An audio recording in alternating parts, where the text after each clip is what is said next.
हम सभी ने कम से कम एक बार तो शत्रुंजय गिरिराज की यात्रा की होगी, परंतु क्या हमने सच में शत्रुंजय की शुद्ध यात्रा की है? क्या हम वहां जाकर भी पाप तो नहीं करके आए?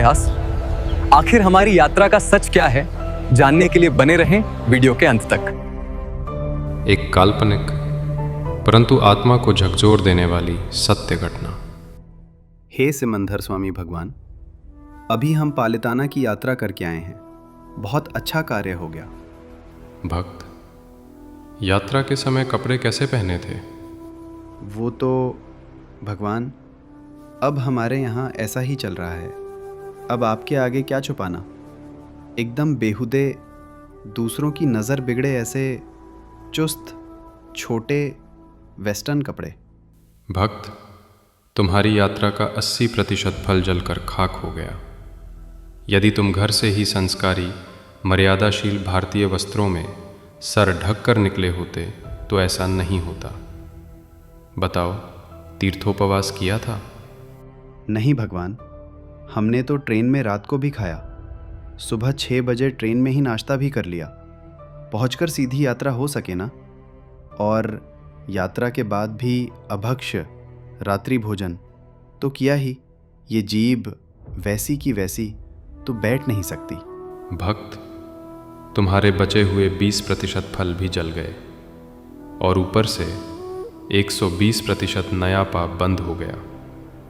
तीर्थ में तो पक्का उपवास करना ही चाहिए। यदि वह संभव न हो तो शुद्ध, कल्प्य, परिमित वस्तुओं से आयम्बिल, एकासना या बियासना। यदि वह भी न हो सके तो कम से कम शुद्ध, कल्प्य, परिमित वस्तुओं से नवकार्षी।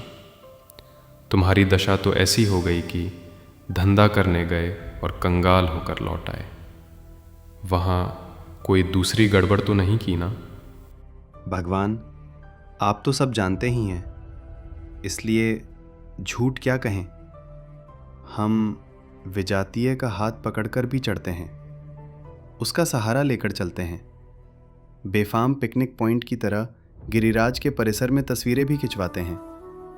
रात को धर्मशाला में होटल रिसोर्ट की तरह वर्तन करते हैं और मोबाइल पर जैसे तैसे कार्यक्रम भी देखते हैं। भक्त, तुम संसार में बंधे हुए पापों को धोने गए थे, या फिर संसार में भी न बांध सके इतने सारे भयानक पाप बांधने गए थे? तुम्हें इसका उत्तर पता है? अन्यस्थाने कृतं पापम तीर्थस्थाने विमुंचति, तीर्थस्थाने कृतं पापम वज्रलेपो भविष्यति। जो पाप अन्य स्थान पर किया हो वह पाप तीर्थ स्थान पर धो सकते हो, किंतु जो पाप तीर्थ स्थान में किया हो वो तो वज्र के लेप की तरह बंधता है। वो पाप कहीं भी धुल नहीं सकता। भयंकर दुख भुगत कर, रो रो कर, मर मर कर उस पाप का फल भुगतना पड़ता है। वत्स, इस तीर्थ का नाम है सिद्धाचल। आप यहाँ तो सीधे चलो। आप समझ लो कि शत्रुंजय वहाँ आपकी संवत्सरी है। संभवित हो तो वहाँ उपवास ही करना चाहिए।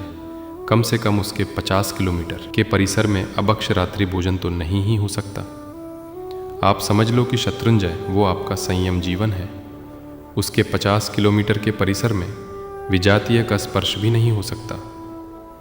आप समझ लो कि शत्रुंजय वह आपका साधना जीवन है। उसके 50 किलोमीटर के परिसर में अपने फ़ोटो गिराना, वेस्टर्न कपड़े पहनना, मोबाइल मचड़ना, हंसी मजाक करना वगैरह तो नहीं ही हो सकता। वत्स, मैं यहाँ महाविदेह में गिरिराज के और भरत क्षेत्र के लोगों के सौभाग्य की प्रशंसा करता हूँ। यहाँ के भाविक आपके सौभाग्य की ईर्ष्या करते हैं और आप ऐसे उत्कृष्ट तीर्थ को पाकर उसकी यात्रा के निमित्त से ही उसकी इतनी सारी घोर आशातनाएं करते हो। बस, अब बहुत हुआ। अब संकल्प करो, घर से निकल लो, तब से एकदम सीधे चलो, तो ही आपको यह सिद्धाचल फलीभूत होगा। नहीं तो यह सभी पाप आपको बहुत भारी पड़ जाएंगे।